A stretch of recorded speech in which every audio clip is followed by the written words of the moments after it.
We're ready to proceed with this? I'm sorry. Oh, I thought we were... Okay. No.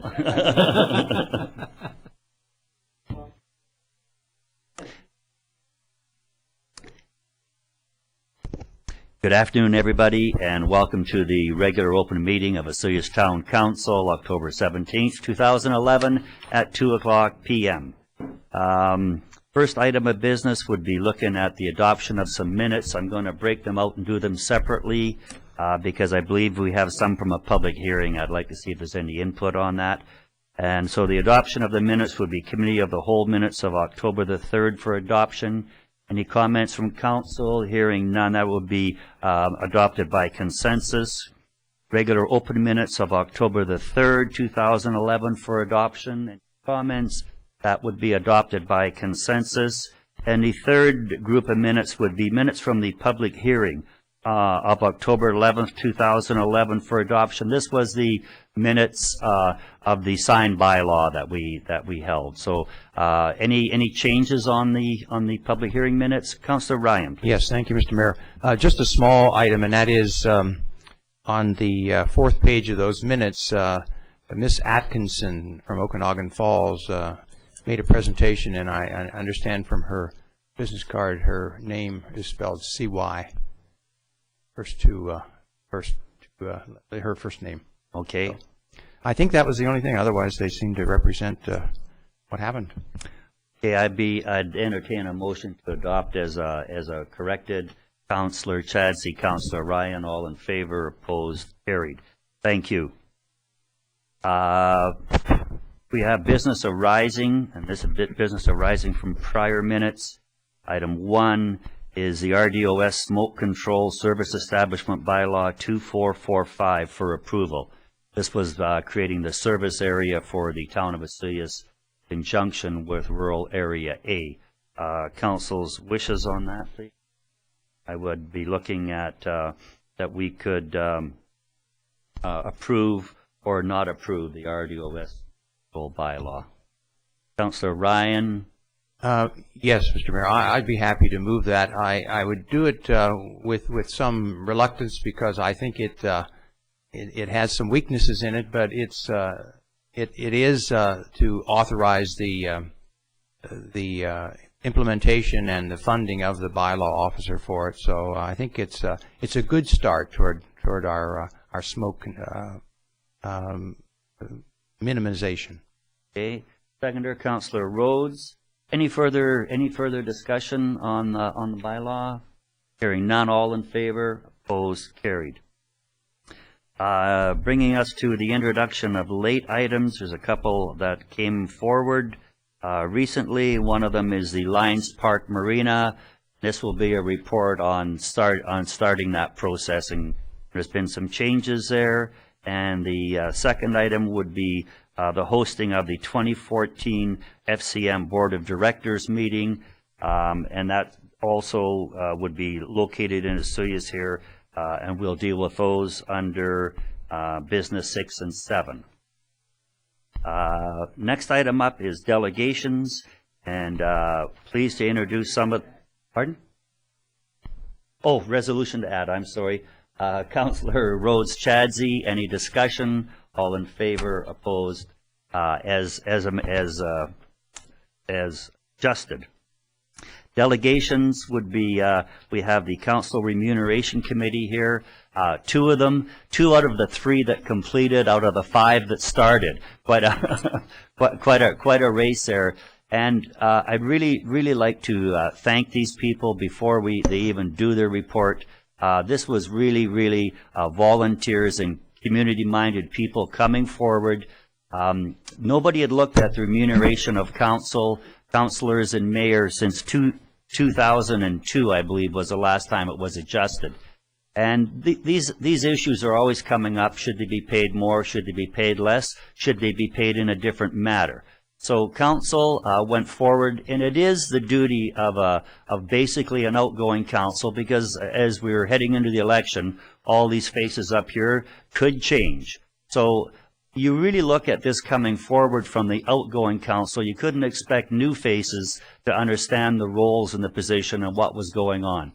So council brought this forward. to go to a committee of citizens of the town, of the taxpayers, to see how we're getting paid and whether it was being properly done. So without anything further, I'd like to thank Liz Ganton and I know it too, Roy Wood, for their efforts in doing this. It's really appreciated, and they are going to present their report. And the third person that took it to the end was Bill Robertson. He's not here. So we'd really like to thank everyone, the 5 that started out, and through attrition it dropped down to the 3 of them, and the 2 of them are here to present their recommendations. So you may go ahead, please. Thank you very much. Good afternoon. As the mayor said, I'm Roy Wood. Liz Ganton, we represent 2/3 of the committee. And we are here to report and give our recommendations on remuneration for council and for councilors and the mayor. In August, this volunteer committee was formed. It included 5 people. We're down to 3 because of various reasons. We were supported very well by CAO Barry Romenko and his staff. The committee met 4 times. We communicated regularly through email and telephone. And this report, of which I'm just going to give you the highlights, is endorsed by all 3 members of the committee.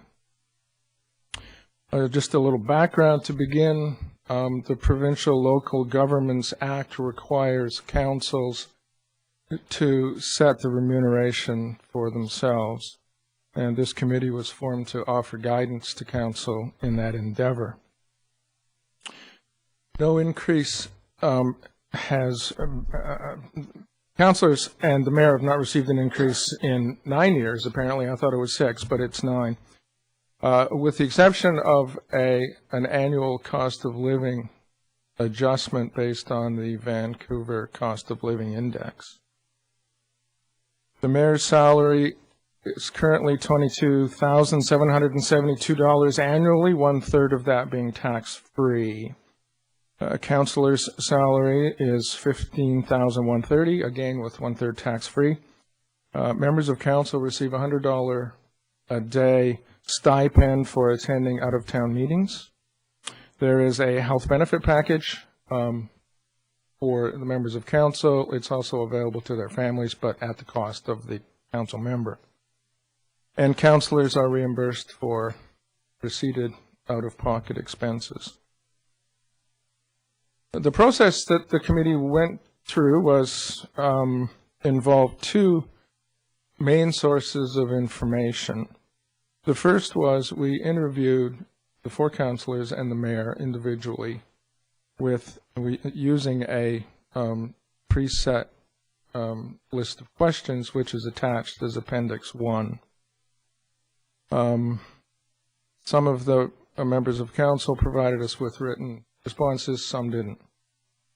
So that was thing 1. Thing 2, we had a list of jurisdictions with comparable populations to Soyuz, including the compensation to mayor and councilors in those jurisdictions.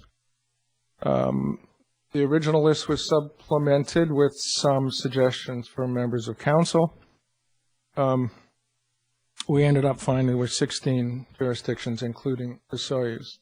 There was a suggestion along the way that we include some larger jurisdictions. However, the mandate that the committee was given, in the mandate we were given, one of the criteria is that we look at similar sized municipalities. And so we have 16 jurisdictions, including Soyuz, with similar population. They're listed in Appendix 2. First of all, the findings that we made that came out of the interviews with members of council, there was agreement, broad general agreement among members of the councilors about the roles and responsibilities of being on council. One councilor did suggest, however, that a job description or a list of roles and responsibilities may be helpful, particularly for new members of council. But there was general agreement on what they are. There was a wide variance in the estimates of time spent at the job. We asked the councilors and the mayor how much time they spent in official and unofficial duties. We asked them to estimate it by the month. The low estimate was 70 hours a month. The high was 128. There was no readily apparent reason for this variance. It's still a little baffling. The mayor was quite clear on his roles and responsibilities, and also clear on his estimate of 40 to 60 hours a week spent doing the job of mayor. We also asked members of council whether they think the current compensation package is fair. And the responses to that question were also varied, from yes to no, and several answers sort of in the middle. So they were kind of inconclusive. Several members of council mentioned that there is a public service aspect to serving on council, which is to say, not just about the money. All 5 members of council indicated they plan to run again in the upcoming election. And all 5 councils also mentioned that there currently is not a half-day stipend for meetings out of town, and that perhaps there should be. Several suggested that, in fact, they don't submit for short out-of-town meetings because the $100 daily stipend seems too much. We're talking about, for example, meetings in Oliver that take just the morning. The findings that we came to from our list of comparables are as follows. The annual salaries for mayor range from just over 14,000 a year to 30,000. The mean average is a little over almost 21,000. The Soyuz mayor's salary is 22,772, which ranks 4th in the list of 16 and is well above the mean average. The annual salaries for councilors in our list of comparables range from 7,700 to a little over 15,000, with a mean of 11,531. The Soyuz councilor's annual salary at 15,130 is the highest among the 16 jurisdictions surveyed. We found in our comparables that out-of-town meeting per diems are quite common. They range from $50 to $120, with 100 being the most common, is what we have here in the Soyuz. 5 of the jurisdictions do have half-day stipends for out-of-town meetings. The most common among them is $50 for a half-day meeting. The conclusions that we came to following our analysis of the data and other information was that the interviews with members of council provided the committee with no compelling reason to recommend an increase in salary at this time. The fact that all current members of council and the mayor intend to run again, and the fact that there are several people apparently who would like to replace them, led us to conclude that salary levels are currently high enough to attract qualified candidates.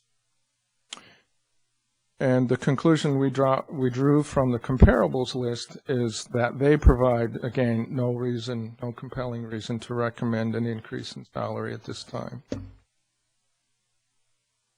The conclusions, a couple of conclusions that we reached that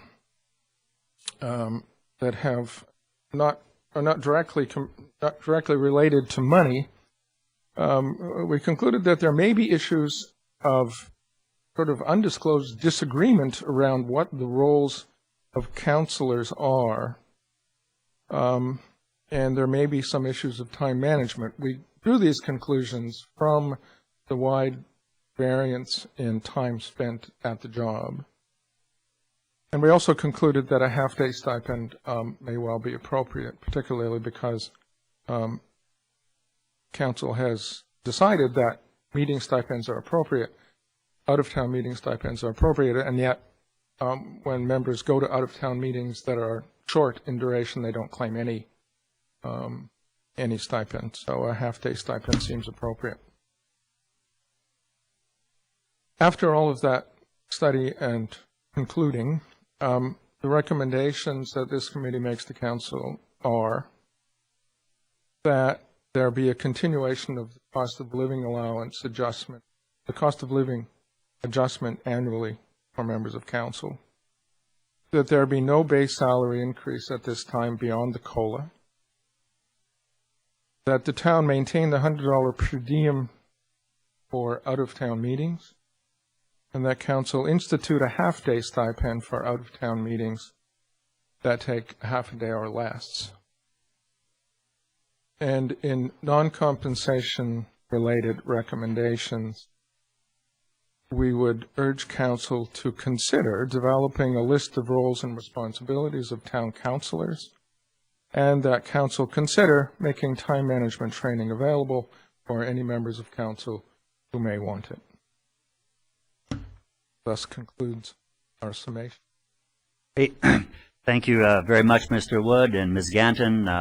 Great effort, and we'll turn this over to Council and see what their wishes are in moving this forward. Council, please. Councillor Chadsey.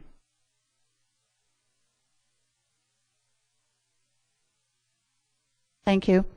I very much appreciate the time and effort that you took. I was glad to see the recommendation for the half day. I think that was sorely needed. And just great volunteer work. Thank you. I have no real comment on whether or not we should have a raise. I wouldn't want to ever have to address that. But I certainly appreciate what you've done, and I thank you so much. And please pass it on to Bill. Thanks, Councillor Chadsey. Any other comments? Councillor Ryan, please. Yes, thank you, Mr. Mayor. Well, I would echo the appreciation of Council and the Mayor. I think it's really good. It's one of those situations where it is awkward for people to give themselves raises, although politicians are usually forced into that. But others, including our federal politicians, have had committees such as yours, an outside committee of citizens, and I think that's really healthy.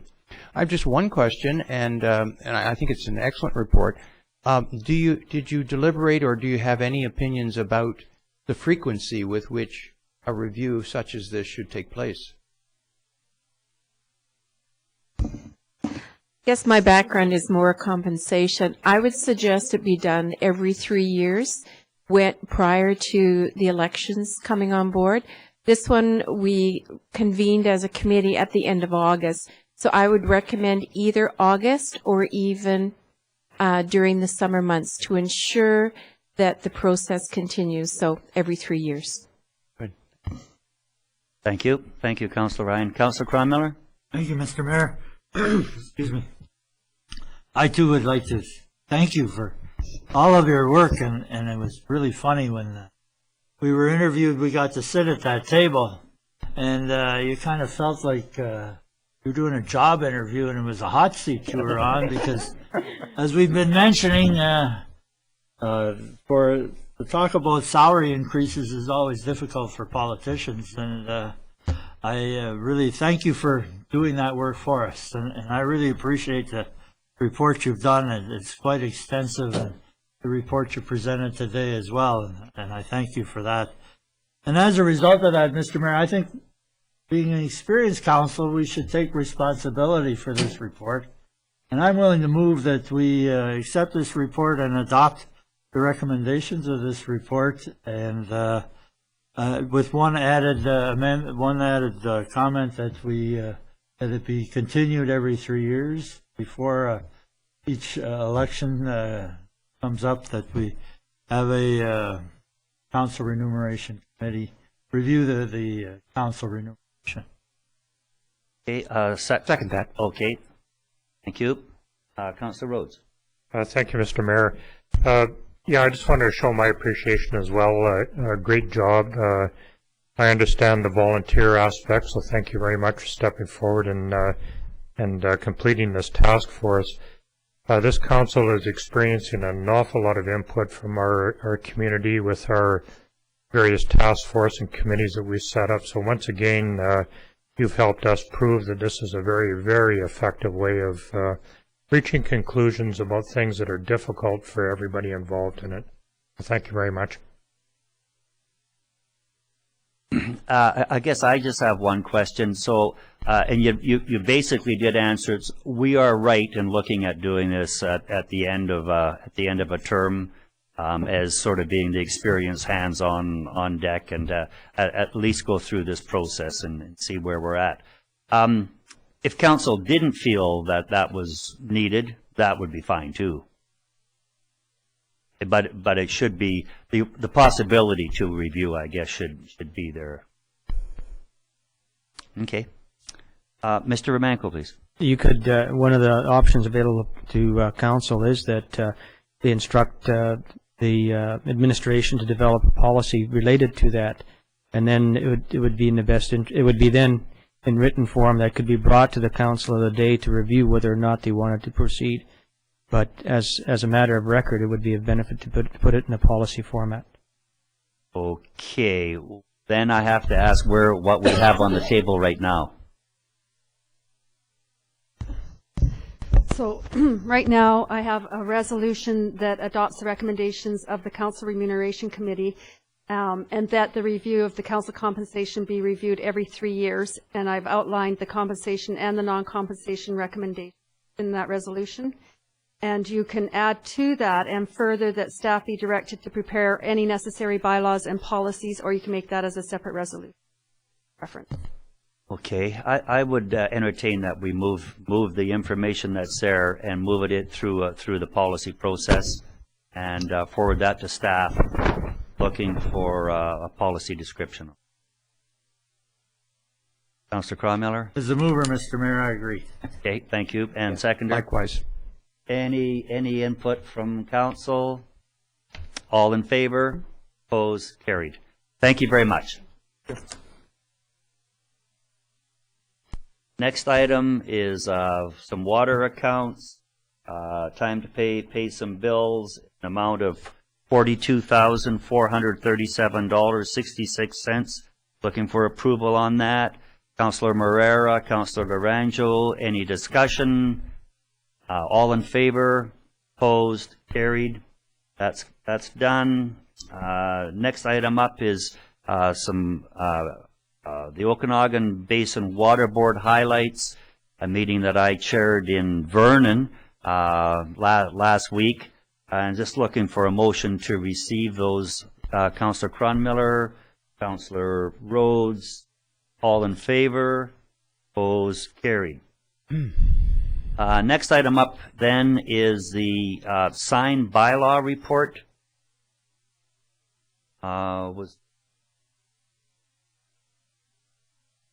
Okay. Want to do that, Mr. Romanko, or? At council's regular meeting on April 4th, they gave first reading to the signed bylaw 1282 and directed staff to proceed with obtaining feedback from stakeholder groups. Advertisements were placed in the Soyuz Times on June 21st, July 13th, and July 27th. And inviting stakeholders from the main businesses, the hotel and motel industry and other businesses, and the general public to book an interview with staff. The results of these stakeholder interviews were fed back to Council on September 6th.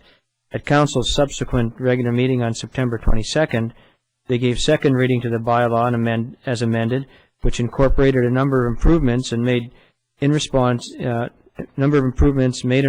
stakeholder input, as well as other requests by Council itself. Council also directed that a public hearing be held on 7 o'clock on October 11th in the Sonora Center.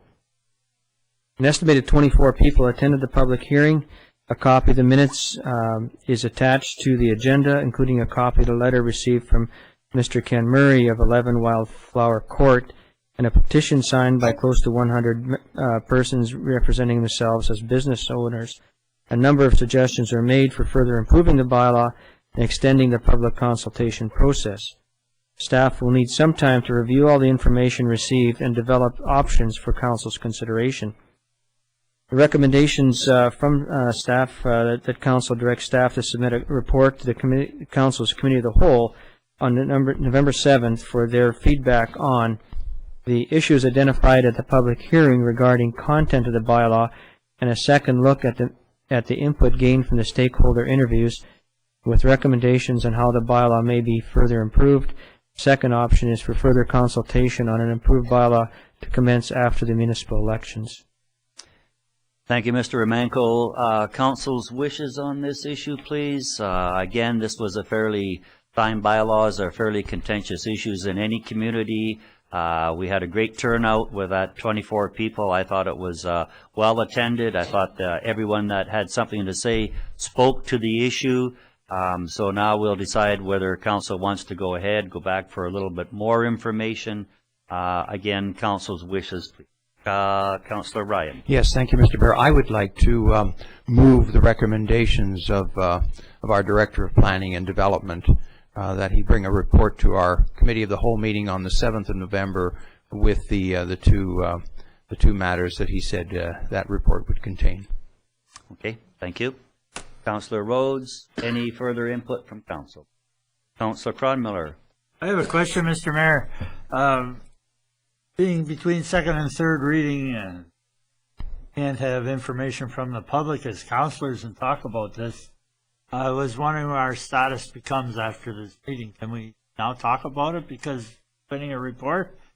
If not, I'd like to know how we can, because I think it's this being election time for one thing, we're out there talking to the public, and about an information bylaw like this, how to word our position legally.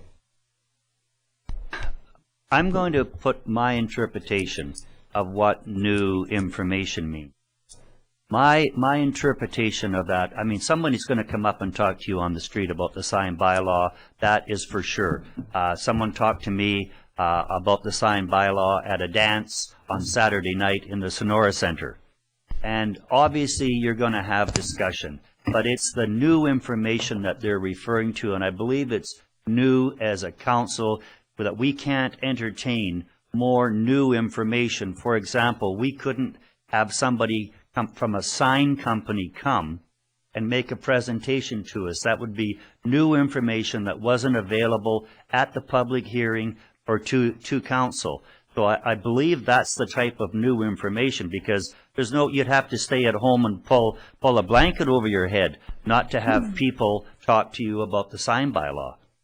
Well, so I believe that's the interpretation of new information, new that hasn't been presented in a public process. Councillor Chadsey. Thank you, Mr. Mayor. I believe if we go with this recommendation, we'll probably have to have a second public hearing anyway. I would assume. I would hope so. Yes, that would probably be our desire, I would think. Mr. Cunningham, can you? Sorry that we missed you. We got to where you were a little bit beforehand. So right.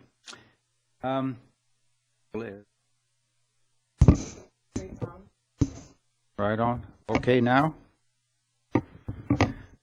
Okay. The usual rule is that if there's a revision made to a bylaw that came directly out of the public hearing, or the information that was presented at that public hearing, then you would not have to go to a new public hearing, because the information has been received, not information after the fact. In this particular case, I think it's very likely that there will be new information, in the sense that we're going to be taking a second look at the contents of the bylaw. Some of the changes that could be made could have come from the public hearing, some may not. Thank you. Council, any further input into this? Do people understand we're moving we're moving forward to November the 7th for resolution, and that would be issues identified at the public hearing regarding contents and the option for further public consultation. So those would come up on November the 7th, so we're really just forwarding this to the November the 7th meeting at this point. Councillor Rhodes. Thank you, Mr. Mayor. So a pertinent question. I don't think I heard the answer yet. I'm conflicted a little bit from information that I received earlier this morning, and I need to know inconclusively about our ability to discuss this with the public. I think it's inevitable that councillors are going to be asked questions, and I think it would be extremely artificial that they don't engage in discussions. I would ask that any information that you gain from that that you share with your fellow councillors and with staff, so that we're all party. Would it be prudent to include that in the resolution, or separately by another resolution? I personally don't think so, because I don't think it's a consequential enough matter to include in a resolution. I think that it's a question, a real life question that I don't think needs a very studied policy response. I have a belief that it is legislated, though. Well, I'm not aware of that. Since the issue came up, I've tried to do the research into it, and quite frankly, I couldn't find an answer to the specific question that you had. If you like, staff can do more research on that, but with the information which I have right now, I'd be very reluctant for council to embark on a formal resolution, which may not be entirely correct. But I think, at the end of the day, reasonableness has to prevail here. Mr. Emanko? So there's nothing in the planning legislation that clearly says that a councillor can't be introduced to new information between a public hearing and... That's not what I'm saying. For instance, a good case of new information would be, for instance, a whole report on a specific issue that was received by one councillor and not shared by the others. But this is not the same as a jury. It's not expected that you secrete yourself in a private room and not have any conversation between yourself, not watch the television. If council's conflicted on this, perhaps what we should do is pass the resolution that we have on the table now, and maybe I hate to use the word legal opinion, but perhaps we should proceed with this in the correct manner. We've always had this new information out there, and I think maybe it's time that we get exactly what that means, what new information means. And I don't know if we have to go for a legal opinion. Ms. Van Vienen, we should be able to pull that up through all the corporate information that we have available to us. That should be out of Lidstone Young's, one of their file papers. We should be able to get that without a huge amount of expense. Councillor Chadsey. Thank you, Mr. Mayor. If we're concerned about it, can we not give it second reading? And then when we receive the report, it may be that we want to rescind second, but at least having second allows us to talk about it publicly. Well, you've already given it second reading. Oh, okay. So it would be third in adoption is what we'd be looking. So maybe we should just we've talked about it. It'll come up on November the 7th. So I guess, but that's what the resolution is, to move it to November the 7th. Van Vienen? That's correct? Correct. Okay, Councillor Cronmiller Rhodes, please. Thank you, Mr. Mayor. Based on your comments, I think I would agree. I'm quite willing to pass the recommendations here. However, I'd like that opinion from somewhere. Even the time to look it up or whatever. We can find something that says, go ahead, because it's just the time of year. If it was any other time of year, we probably wouldn't have this question, but being election time, it's certainly going to come up and be talked about, and I think it's only fair that we make sure we're right. Okay, thank you. So, Councillor Rhodes? Ditto. Okay. So, right now, the resolution is to move it forward to November the 7th. So we can easily pass that and give direction to staff to get us some interpretation on new information. Okay, any further discussion on that? All in favor? Opposed? Carried. Thank you. Do we need a separate recommendation for the staff, or you'll carry it? Carry it out. Okay, thank you very much. Next item is council meeting reports. As we heard from our remuneration committee, these reports come forward from councillors and mayor when they have been out of town. This was the UBCM, the Union of BC Municipalities, in Vancouver. This was at $100 a day for 4 and 5 days, and 6 days, sorry. And so I'm going to put them through all at once. Councillor Chadsey for 6 days at $600.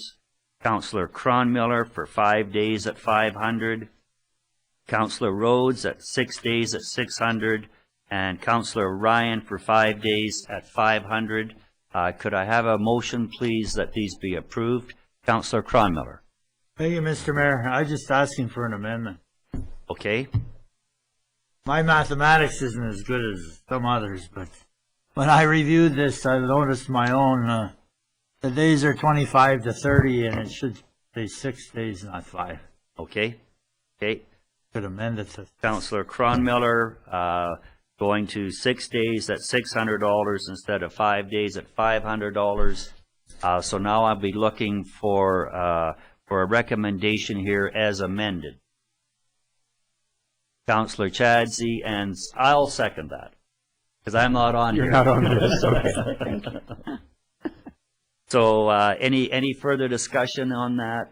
All in favor? Opposed? Carried. Next item up is quite an interesting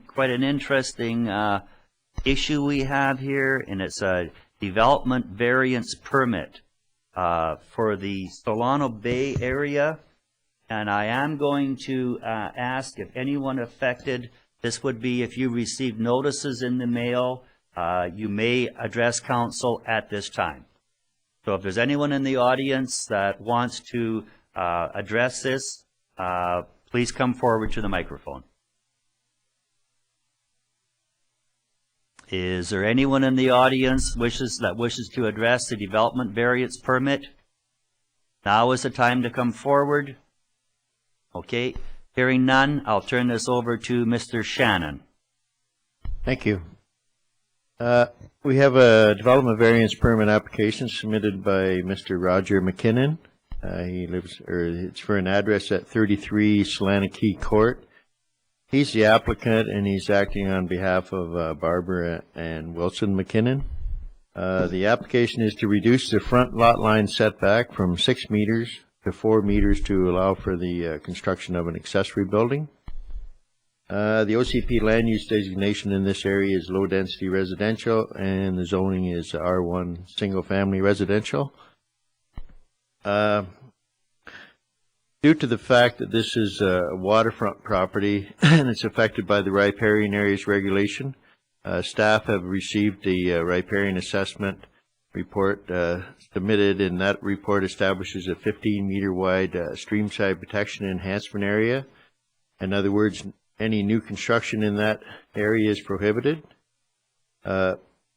Council passed a policy just recently on considering development variance permits, and it states that council shall take the criteria described in the following tables in my report into consideration when reviewing an application for a development variance permit.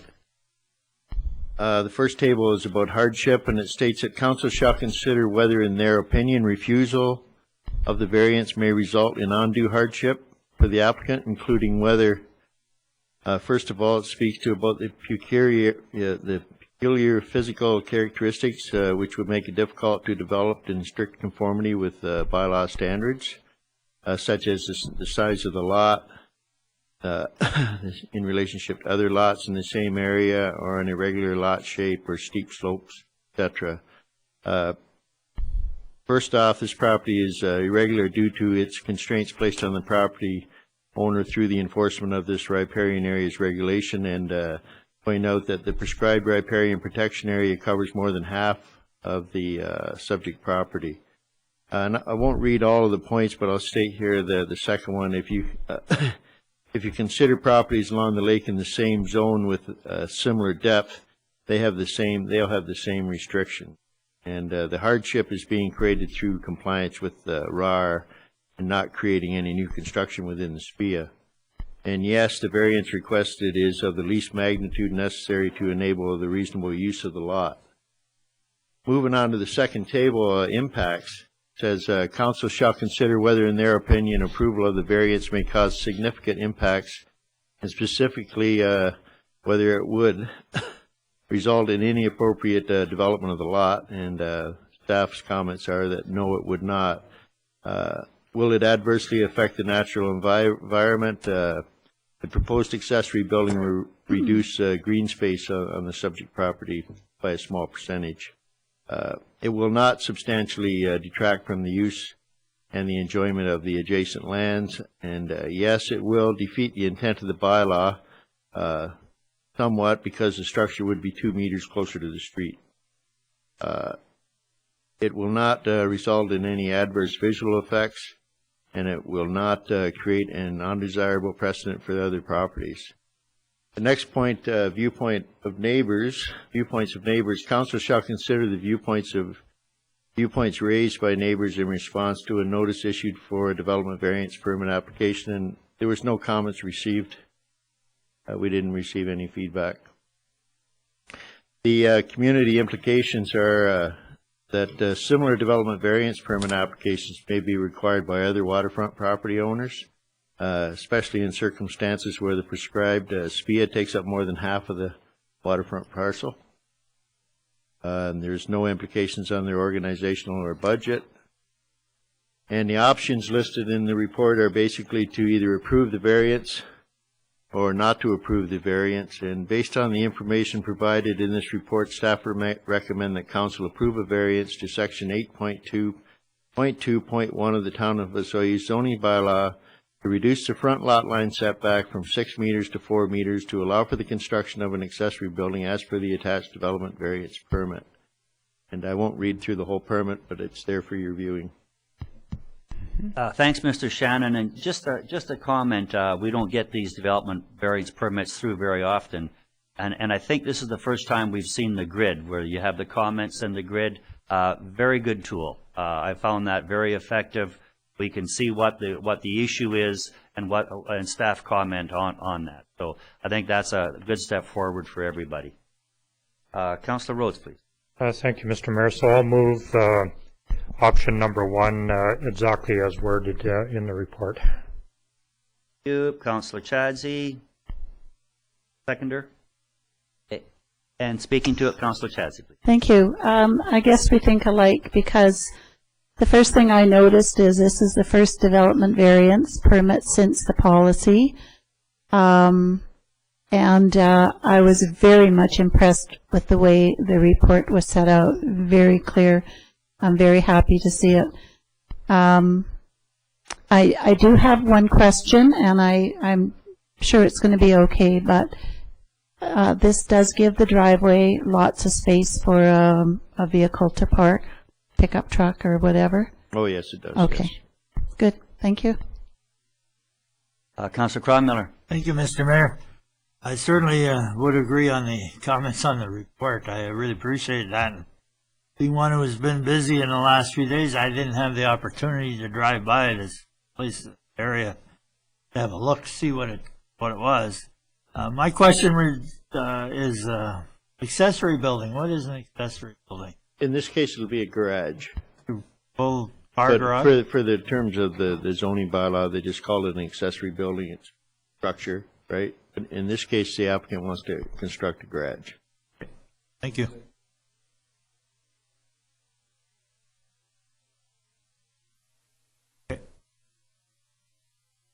Any further discussion? All in favor? Opposed? Carried? That will be approved.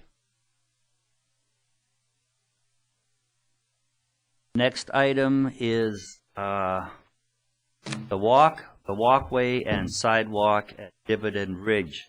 Mr. Remenko, you were going to present that? Thank you, Mayor Wells. Attached, please find a letter from True Consulting relating to the financial breakdowns of the tender for the walkway and sidewalk extensions to Dividend Ridge, and also sidewalk extension from Pioneer Walkway to Harbor Key. There were three companies that bid on this project. Suyas Aggregates, $411,846.40. Bennett Contracting from Kelowna, $450,611.84. And Kupkan Contracting from Nanaimo, $464,605.12. This project was tendered in August as a larger project that included work to be completed on sidewalks from the North School and also safety barriers on 62nd Avenue.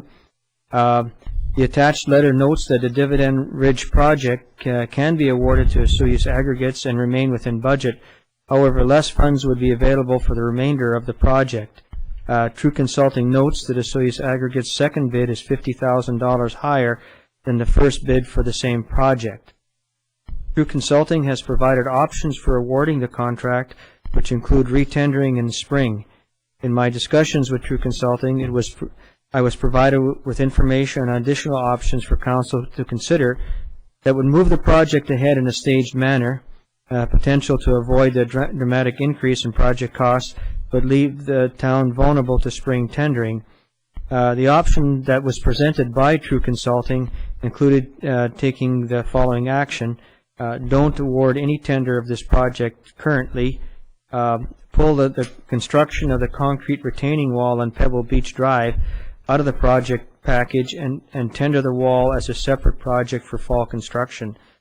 Use gravel fill from the Spartan Drive project that was identified for transport to the landfill to backfill the wall on Pebble Drive. Use of the recycled fill will decrease fill costs of the original project walkway someplace in the neighborhood of $20,000. And then retender the Dividend Ridge project in spring with all the components that were removed from the second tender. The implications, well, one of the implications is that the Dividend Ridge people would not get their sidewalk this this fall if, in fact, the plan was not to tender it at this time. The community expectation is that the project will move ahead. Building the retaining wall at this time will show a commitment to the project at this period. And construction of the retaining wall this fall will be less intrusive to the golf club. Budget, the walkway funds can be carried over into the next budget year as the source of funding was the Community Works grant funding. This funding is in place and in our bank account right now. Council can identify additional funds in the new budget year to complete the entire project. The options, move ahead with one of the tendered options as provided by True Consulting report. The second option is don't accept any tenders and move ahead with a phased project of tendering the construction of the retaining wall on Pebble Beach and look to utilize the fill from Spartan Drive to backfill the wall. The administration recommends option number 2. This option provides comfort that the project will move ahead and look to a spring tender that may provide better pricing on the project as a whole. Thank you. Thank you, Mr. Remenko. Gee, that's just like a knife in the heart. I'm so disappointed that is happening. Those folks have been waiting so long up there, but at the same time, if we're looking at the amount of $50,000 and some efficiencies to be gained from the Spartan Drive working down there, I think Council has to look at the financial aspect of that. But I was just talking to a resident that lives up there, and she was saying how she walks it every day and how much she's looking forward to that walk. You know, that's a hard decision, but I guess we'll turn this over to council wishes. So council, what are we going to do? Councillor Ryan. Well, I accept your comments, and I endorse them. But I would like to move that we do not accept any of the tenders that we have received, and that we move ahead in a phased project of tendering the construction of the retaining wall on Pebble Beach, and look to utilizing the fill from our Spartan Drive and Gala Crescent work to backfill the wall. Is there a seconder for that? Councillor Chadsey seconding. Okay, Council, speaking to the motion. I know we're all disappointed on it. Yeah. And Councillor Cronmiller lives there, so they're his neighbors. Councillor Cronmiller. Thank you, Mr. Mayor. I know that you probably spoke to me the other day, and I would be one of those people. I just couldn't believe this. In the 6 years I sat on council, that the issues we've had with this tendering process on this sidewalk, I've promoted and endorsed it for many years I've been on council, and looked forward to the day that I could tell my neighbors that it's going. And I've told them, and that here we go again. I'm really frustrated with it, and it just baffles my mind that we couldn't get this. We can't, but the tendering process couldn't happen properly and according to the rules that would have allowed us to proceed, and probably had half of it built by now if we'd have had some good fortune with the tendering people. At any rate, I'm really want to see it get started, so anything is a good thing, because I'm afraid the next council might come along and decide that they want to put that money somewhere else. So I'm certainly sure that I want to see it get started. Okay, thank you. And we would be going ahead with that retaining wall, which is probably a big part of it anyway, from the report. If you chose the motion as presented, yes. Any other council input? Councillor Rhodes, please. Thank you, Mr. Mayor. Equal sentiments, been conflicted with this matter for not quite as long as Councillor Cronmiller, but certainly a long period of time, and it's so frustrating that you just can't seem to kick these projects off and make everybody happy. At the end of the day, it boiled down for me, do we move ahead because the residents in that area want it, or do we look at the financial aspects of it? And you know, it went back and forth for me, and I guess at the end of the day, I'm going to support the motion based on the finances of it. I think if we can hold off till next spring, we can probably do a bigger and better job with less money than moving forward with it today. Thank you. Councillor Chadsey. Thank you, Mr. Mayor. I'm very disappointed in this. Councillor Cronmiller and I, from day one, have wanted sidewalks from the four-way stop at Pebble Beach and Golf Course Drive all the way down to the highway. His primary focus was the sidewalk to the school, and my primary focus was some type of barrier to protect people who were walking along 62nd there. When we were given the approximate cost, we were absolutely floored that an ordinary little old sidewalk would cost so much money. And so we looked for grant money and were unsuccessful. And finally we bit the bullet and we tendered the entire project. Our first disappointment was when the tenders came back and a local company was almost $100,000 cheaper than the next tender. However, the documents were not complete, and so we could not award the tender to the local company. And so we didn't want to pay $100,000 extra, so we decided to split the project into two, with Councillor Cronmiller flipping the coin and winning the sidewalk from Dividend Ridge on down to the school. So as a result of that, we re-tendered that project only, and we added Harbor Key. And now we find that the tender comes in $50,000 more than it came in the last time, which means we probably could have done it the last time for only $50,000 more than the first tender. So, so now we're not going to have a sidewalk, we're not going to have a barrier, we're not going to have anything, because I will speak for myself.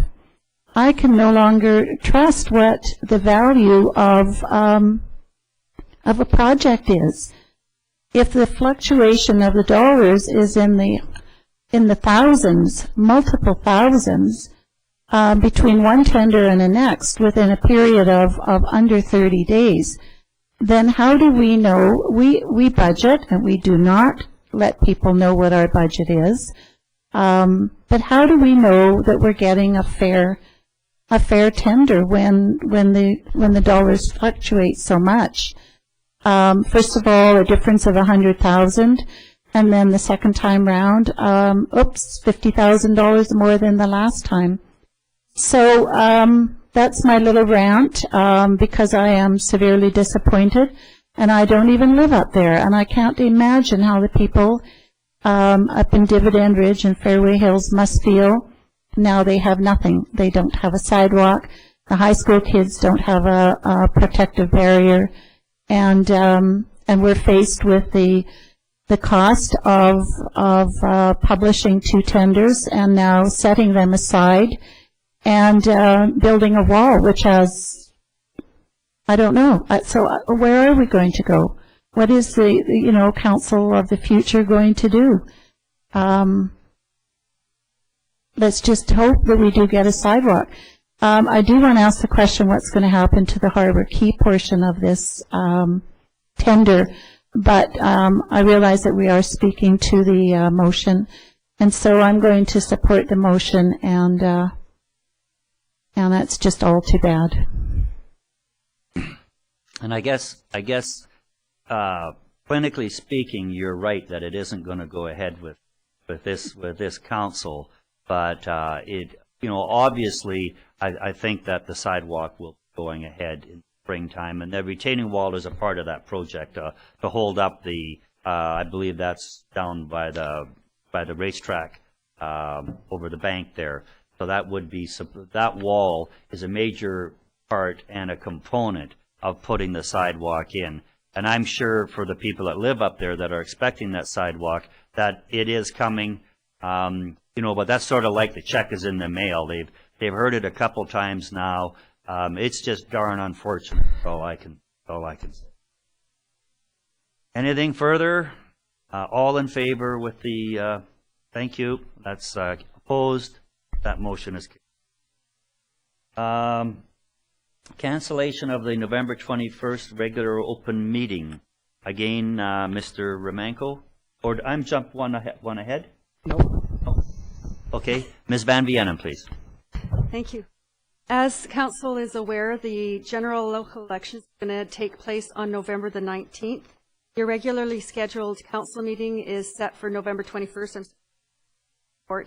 And due to the current council does stay in office, the new council is sworn in, which will be on December the 5th. However, due to the closeness of the November 21st council meeting to the election, and the amount of staff time that will be required to set up the elections, staff is looking to ask council for wishing to cancel the November 21st meeting. If that is council wishes, then we have to advertise into issues and post notice board. Makes sense to me, but it's council's decision. Council, please. Councilor Rhodes. Thank you, Mr. Mayor. I'll move towards cancellation. Okay, seconder, Councilor Cronmiller. Any discussion? All in favor? Opposed? Carried? We'll do that and put the due notices in the newspaper. Number business 5, reservoir twinning. Mr. Romanko, please. This is a fairly expensive capital expenditure, but it is infrastructure. This is what towns and communities and cities are built on, is infrastructure. Thank you, Mayor Wells. This is the tendering of the 340 reservoir twinning. This is a 2011 capital budget item with the approved amount to be $1.3 million. The sources of funds include $540,000 from development cost charges and $786,000 from the water reserve account. This will be a standalone reservoir built just to the north of the existing 340 reservoir, located at the west end of 74th Avenue. The project will enable the town to build additional water reserve capacities that have decreased due to our increased growth over the past 10 years. The benefits of this project include decrease in operating costs due to pumps having to operate less to maintain operational levels in the existing reservoir, and additional reserve capacity for fire service and water service in the event of power outages. Currently, our 340 reservoir is listed at 1,360 cubic meters. This reservoir will add an additional 2,550 cubic meters of capacity. The additional capacity will meet general water needs and fire and safety protection needs. We have received 8 bids ranging from the lowest at $1,060,640 as high as $2,380,000. And the recommendation is that council accept the lowest bid from Cummings Construction at $1,060,640. Thank you. Councillor Rhodes, please. Thank you, Mr. Mayor. I'd like to move that we accept the lowest bid from Cummings Construction, and I just have one quick comment on that. Seconder, please. Councillor Cronmiller. Councillor Rhodes, please. You know, it's unbelievable that you could spend that much money and by just suggesting and making a motion on 7 words. But I'd like to just indicate that this is infrastructure, as Mayor Wells alluded to, that is absolutely important. The mandate of all municipalities is to provide sewer, water, and all of the other things that go along with it. And this certainly is going to be a big improvement in our water capacity. And so I would be speaking very much in favor of this move forward. Thank you. Any further? Councillor Ryan, please. Yes, thank you, Mr. Mayor. I'm certainly speaking in favor of this. It's building our infrastructure and making sure that we are prepared for the future. And it also illustrates that our engineering firm is very good at estimating. And we've had so many bids that have come in under their estimates. And I think that's why, referring to the previous estimate and bids, tenders, that it's so disappointing that they're going up instead of down, and that's not the way we've been accustomed to seeing the tenders come in. So this one again is under the budget and very necessary, and I know that we will re-tendering in the future for the sidewalks. We're going to get the same kind of a similar effect of being under budget. Thank you, Councillor Ryan. Any further discussion? All in favor? Opposed? Carried. Okay, that brings us to one of the late items, and here we go. Here we go again on the marina project. Talk about being stuck in the mud. This project has been there ever since we first heard the word turtle. And it's getting a little long in the teeth and in the tooth. And as I consider Mr. Cronmiller with his sidewalk issue up at Dividend Ridge, I open my curtains every morning, and I look at the crane and the pile driving mechanism sitting right in front of my window. So I get to live with this delay all the time, and we will have some information on here and trying to get this thing unstuck and going ahead.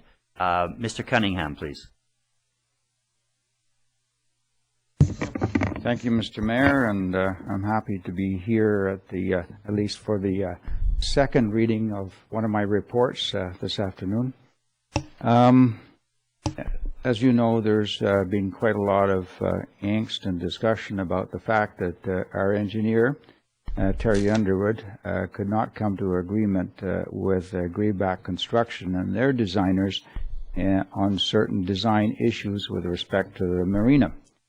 And at a special open meeting on Council on September 16th, Council resolved as follows: moved by Councillor Shadzy and seconded by Councillor Rhodes, and resolved that Grayback Construction Limited and True Consulting be instructed to come to consensus on completion of the design, with special attention to the height of the pilings and abutments and whether or not another layer should go on the walls.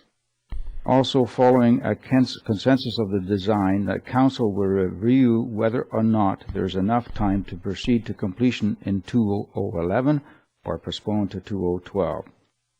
So in response to that resolution, there was a meeting October 12th that was attended by Terry Underwood and myself with Matt Canyon and Keith Martin of Grayback. And I'm very pleased to say that it was a very amicable and productive meeting all around. The discussions discussed at the meeting are described in Terry's letter of October 13th, which is attached to this report, together with a revised project schedule. To summarize, agreement has been reached on all previous outstanding design issues, including the finished pile elevations, the access ramp elevation at the perimeter wall to the boat docks, and the access ramp elevation for the boat launch. Thank you. Oh, I'm sorry. No. I've got more to say. No, keep going, keep going. We're getting to the gates. A drawing is included of the proposed decorative gates at the north and south access to the boat launch, and Council needs to confirm whether they want the logo Canada Warmest Welcome included. There is no extra cost, I understand, on this. The schedule shows that if Council authorized an immediate start in construction, that the docks could be delivered on site by the week of December 4th, ready for immediate installation. If ice cover prevents immediate installation, they could be stored on site, ready for installation in the spring. Fourth point in Terry's letter, Terry is sympathetic to payment by the town of an additional $7,530 to Grayback for their additional cost of purchasing 40 feet 30-foot piles, which do, however, allow for enhanced protection during high water events. Additionally, though it's not part of Terry's report, there was discussion about an additional layer on the perimeter wall, and it should be noted that there would be no benefit adding another layer to the block perimeter wall, because the Soyuz would be experiencing much wider flooding problems if lake levels were that high or that much.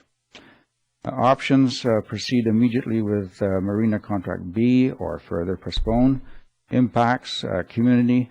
The community would benefit from expeditious completion of the marina. Budget: further postponements will add to the already considerable staff time invested in this project. Organizational impacts: if the project proceeds immediately, staff can turn their attention to other project priorities in the business plan. And you probably see me smiling when I say that.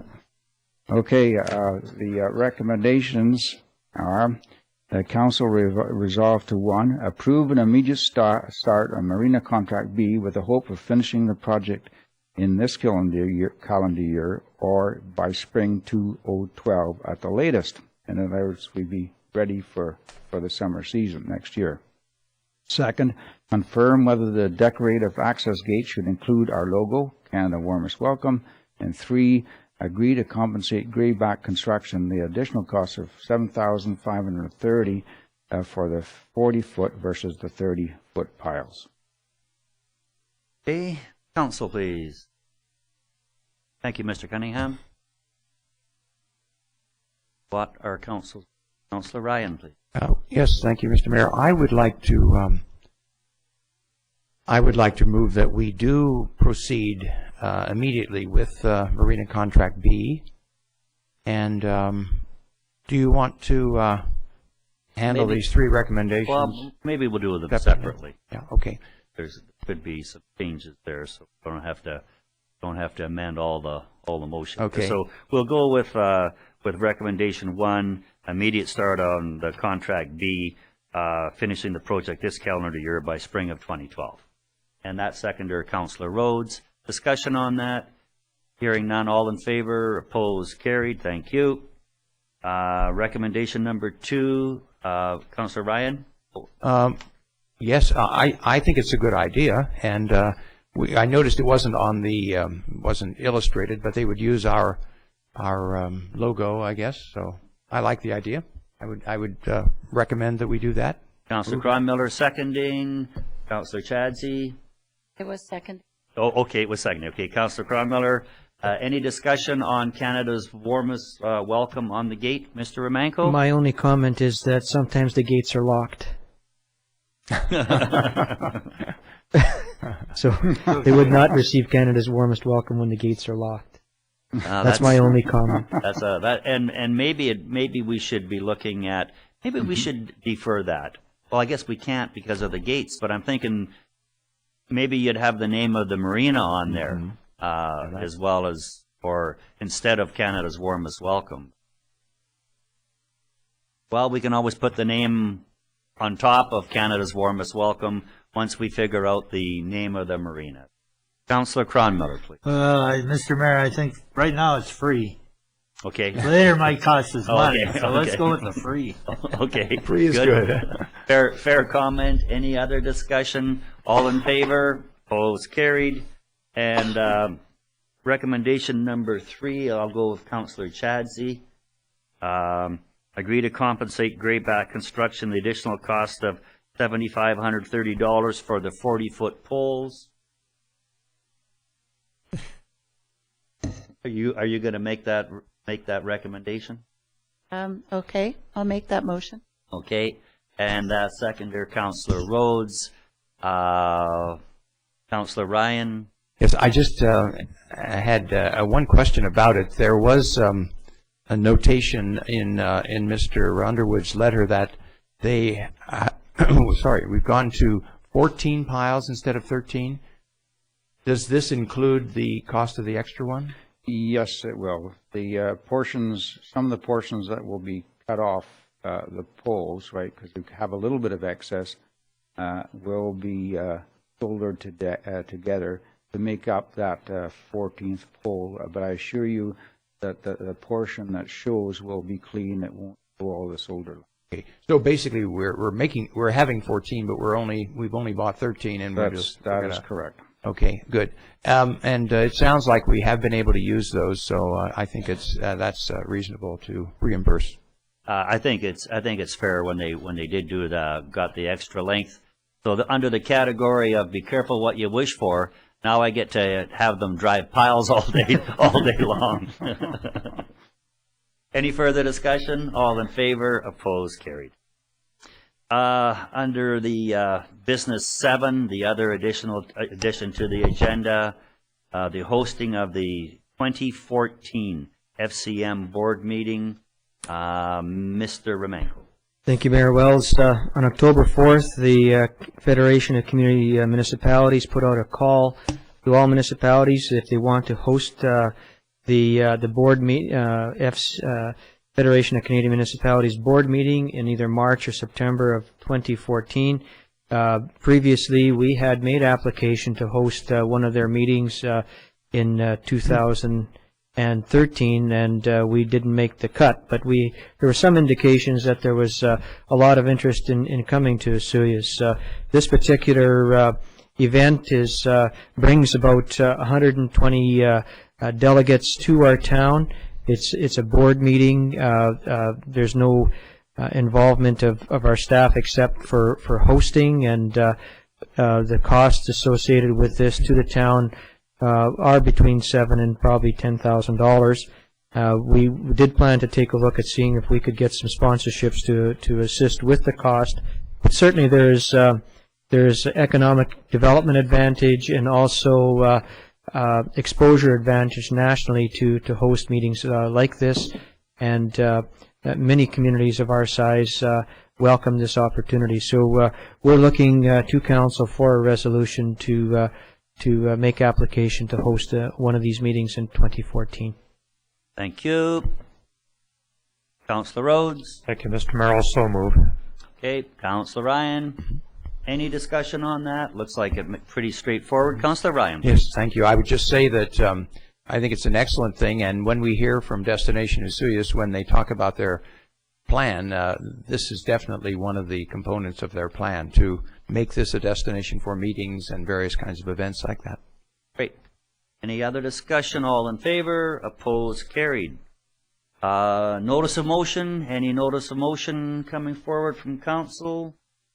We'll go into the reports, and this is the financial report, and it's to approve the general fund cash requirements in the amount of $288,581.14, to approve the Sun Bowl fund cash requirements in the amount of $1,164.65, and to receive net payroll accounts of $69,347.84 for the period September 17th to September 30th. Any discussion on those? They will be adopted by consensus. Thank you. And that brings up the building permit report. Wow, I finally got my wish. We have a building permit for a new single-family home up on Golf Course Drive, and then there's a few other accessory buildings, and that bringing the total for the month to $422,000 total to date.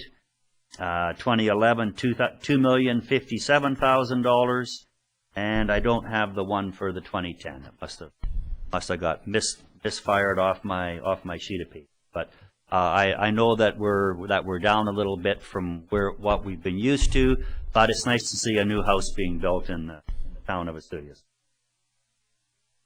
Further to the reports, committee reports.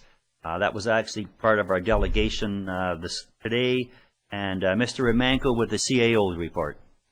Thank you, Mayor Wells. Just a few key activities of the administration in the past couple of weeks, starting in our community development manager, who's been working on trying to get to the provincial government a resort municipality strategic plan for 2012 to 2016. Unfortunately, we're having some disagreements in terms of exactly how much paperwork should be done to move this particular plan ahead. So we hope to have that settled in the next while. I think we're feeling that they're being a little bit unreasonable, that they're requesting that in our plan, the way we did our plan, it would require that 42 project sheets be completed for the whole 5-year period, and we're recommending that we'll do the project sheets for the year that in fact we're going to do the projects. Given the way municipal government operates, we never know which projects are going to move ahead. So I think there's a little bit of misunderstanding on their part as to how municipal government operates. So we'll see what we're going to do with that. They had the meeting of the final with the final draft of the community sustainability plan with the committee and council and staff, and I think that went very well in terms of how this plan can be used in the future. There's been some a meeting with Destination Osoyoos to discuss the information analysis out of the visitor survey. Destination Osoyoos did 400 interviews for us this summer on visitor experience here in town, so there will be a report coming to council very shortly on that. And also our manager participated in the Tourism Advisory Committee planning session. He's also experienced 2 solid inquiries on the selling of the airport lots. Corporate Services spend some time reviewing applications for the Deputy Corporate Officer position, and developing interview questions, and we will be interviewing for this position this week. Other than that, tasks related to election processes have consumed a fair amount of time, and human resources issues relating to advertising for casual administrative support, and also job descriptions for a wastewater position. Public Works is working on its fall shutdown processes on town facilities and the irrigation district. Recreation's working on the logos for our community bus, and also a bus use policy should be coming to council on November 5th. And we're still waiting for information. We just were informed that October 20th is the date that the province now is committed to providing information on the $30 million recreation grant program. So hopefully we'll be able to get that information and take a look at what project we potentially could apply for. And planning and development, certainly a number of the reports have come today to council, including the Lake Recreation and Commercial Use Task Force report, as well as the marinas. So that's been keeping them busy. Myself, I attended a meeting of the regional fire chiefs to get some background on the fire dispatch to Kelowna. It was a very amicable meeting, and a lot of good information was passed. And I've been working on exempt salary policy, exempt staff salary policy, also responding to Northwest Sewer inquiries, and following up on a Desert Park license of occupation. And I've had a meeting with transportation on the sign relocation on the highway. We did find potentially another site for it that they're going to take a look at. There's a number of issues related to moving it just down the hill, including it being within, there's an official term that Highways uses, it can't be in that zone. We can't just move it down, it has to be back. So we're hoping that we can maybe position it a little further north. There's an area that's been kind of cleared away around a culvert, so they're looking at that right now as an option, and not very happy about having to pay for it.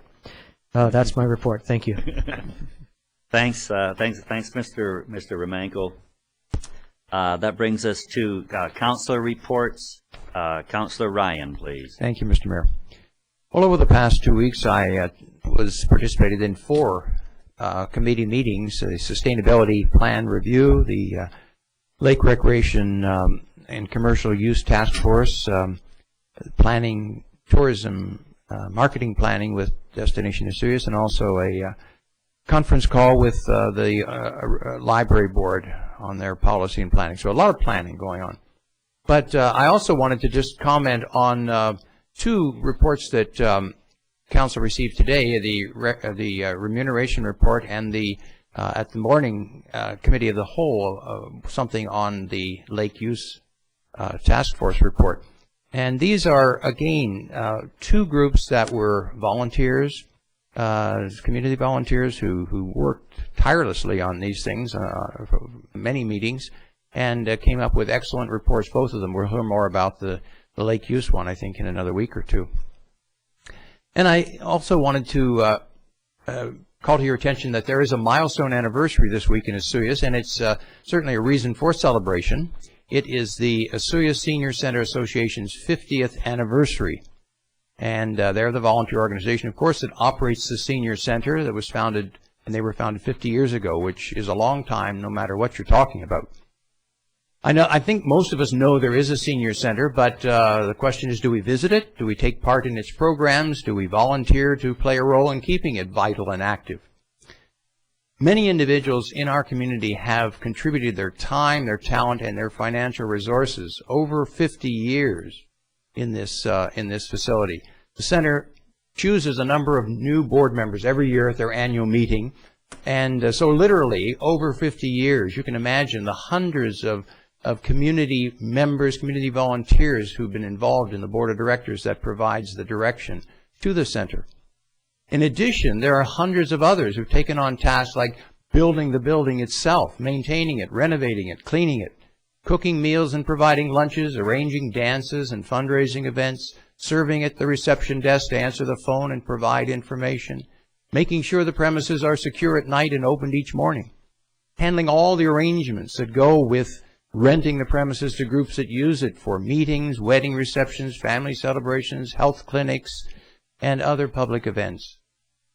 There are also volunteers that teach classes in line dancing, aerobics, My Young, craft making, computer, internet, and email use.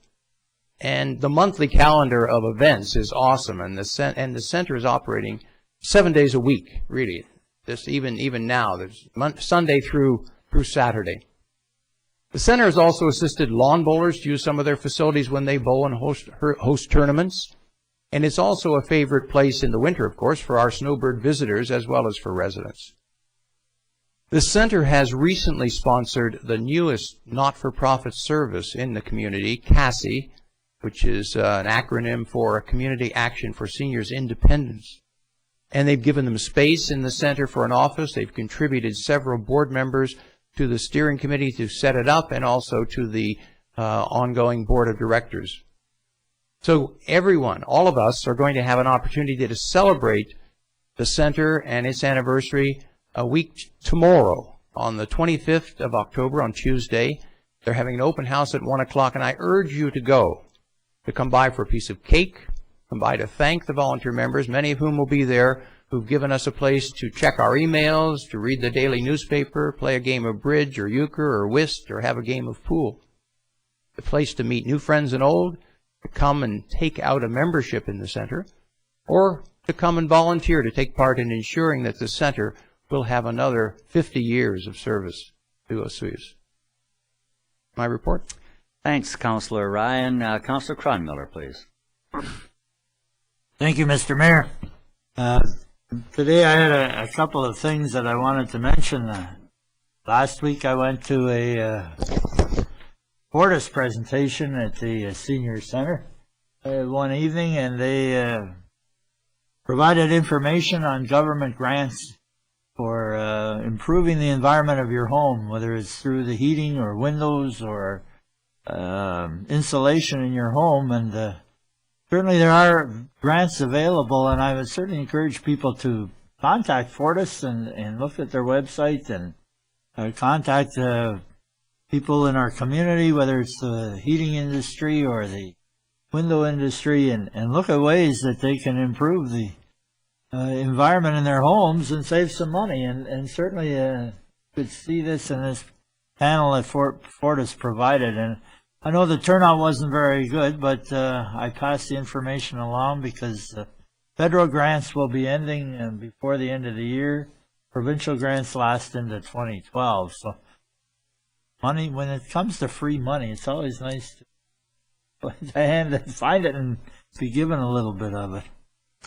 My other item today is something that I'm really pleased to do. I've been involved with this individual for probably 11 years of the 12 I've spent in Osoyoos. I became a board member of the Destination Osoyoos in probably around the year 2000, 2001. And Glenn Manziuk was our director and the CAO of Destination Osoyoos at the time, and he spent probably the next 10 years, close to 10 years of that time providing service to our community as the director of Destination Osoyoos. He's a son of Osoyoos, I believe. He's grew up here, spent a good portion of his young life here in Osoyoos and going to school here, and I call him a son of Osoyoos.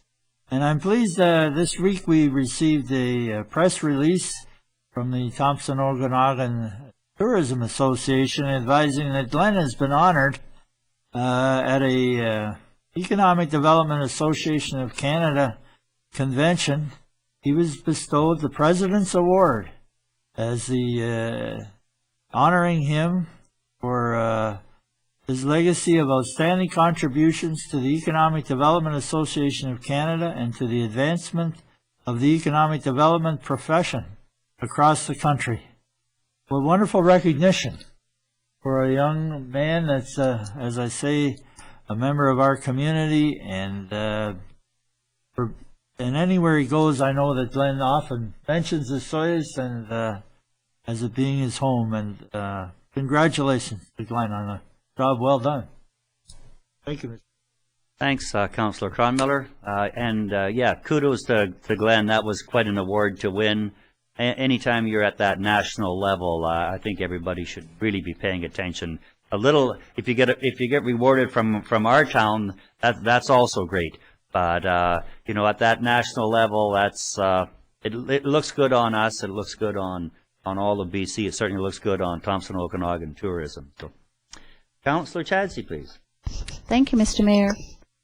Congratulations to Glenn, and I just have a quick report. Everyone, don't forget the Halloween Howl. It's, guess what, October 31st at Sonora Center, and it's free for the kids, 6 till 8. So take your kids there, and they can get scared and get some candy.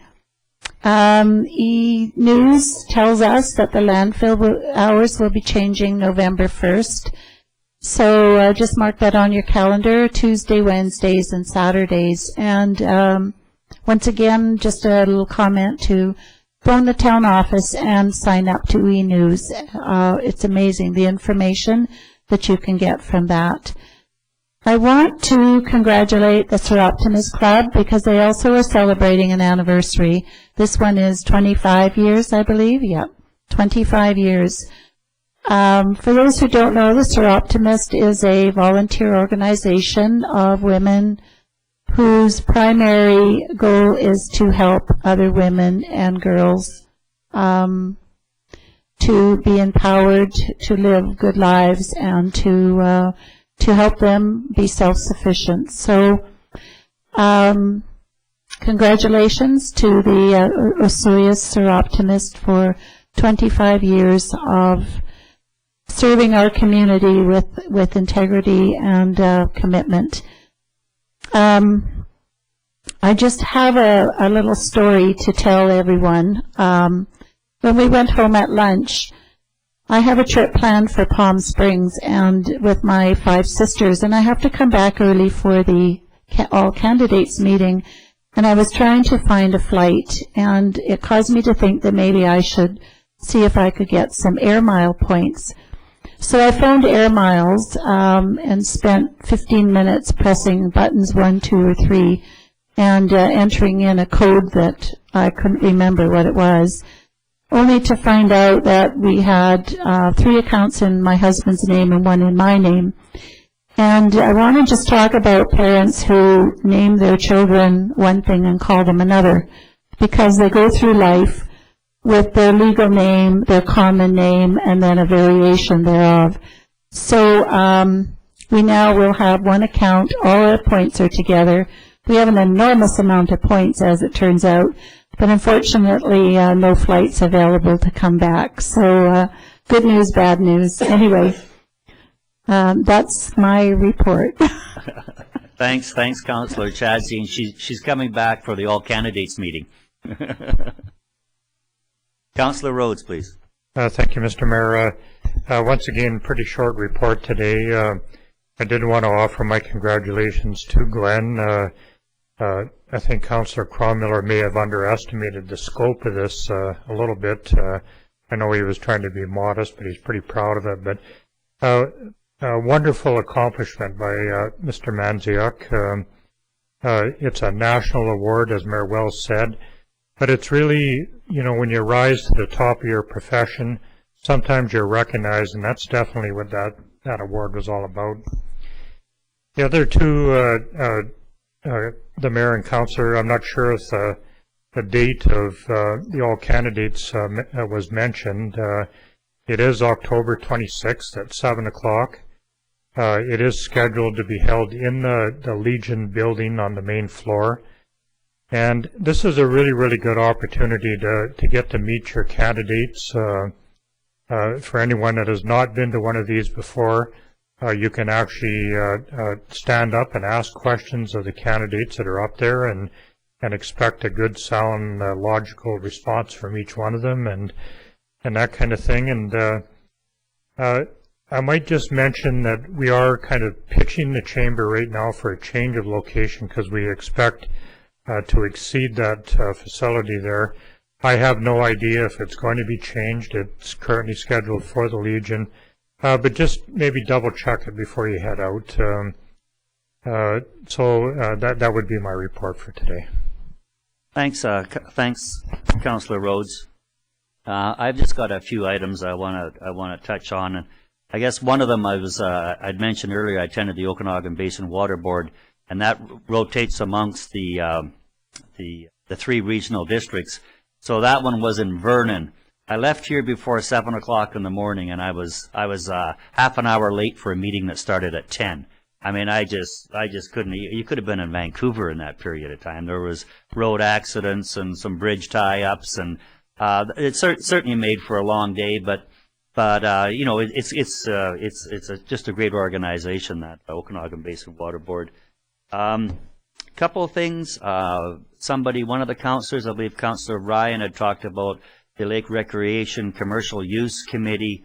There was on our committee of the whole meeting today, there was 4 or 5 of those members that were here, and their input, again, looking at that community input, absolutely phenomenal. The hours that they put in and working together, and it was a very, very diverse group of people that were pulling together, and from the naturalist riparian issue to the full-on boating folks, and it was really good to see that representation from our town.